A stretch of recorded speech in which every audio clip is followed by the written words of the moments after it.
Collective AAP generates a lot of data from a range of sources to achieve its goal, namely information collected from communities, such as assessment of needs and preferences, feedback and complaints, but also information that is provided directly to communities, such as selection criteria, program plans, or public health messaging.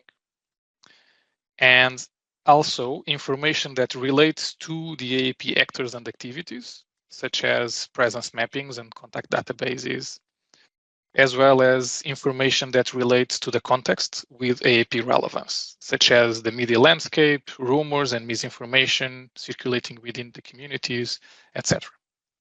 All of which need to be effectively managed to ensure it is protected and used correctly. But how can we do that? To help us structure our thinking, I have decided to follow the humanitarian program cycle and look at which types of information management support, products, and tools might be needed at each one of its phases, as you can see here.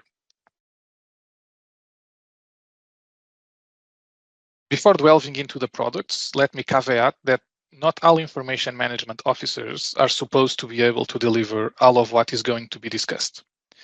Information management officers are rather expected to be able to advise on what products and tools can be used and connecting with the entity, specialist organization or private company that is able to deliver them. That being said, on the preparedness phase, we aim to ascertain how is the context in which we might have to operate, what communication channels are available and preferable, as well as lay the foundations for emergency response. This means conducting media landscape mappings and communication analysis, language maps, community communication preferences baselines, mapping of local NGOs, CSOs, and other grassroots organizations, mapping of existing humanitarian information provision systems, as well as mapping of existing community feedback mechanisms. And lastly, establish standby long-term agreements with vendors to be activated in case of emergency. Let's see a couple of these in more detail.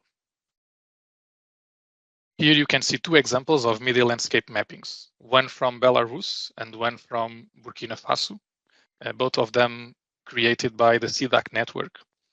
This type of product will provide the entire humanitarian community with insights on the preferences and most used channels in a specific context, which can then be leveraged to ensure more effective and efficient community engagement and communication across the different program areas.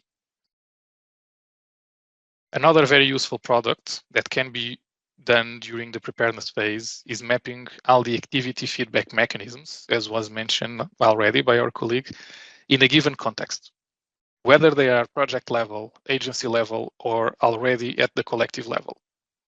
This will serve as foundation for more collective approaches to manage community feedback and to bring feedback insights to the clusters, the humanitarian country teams, in order to shape future program design and response planning.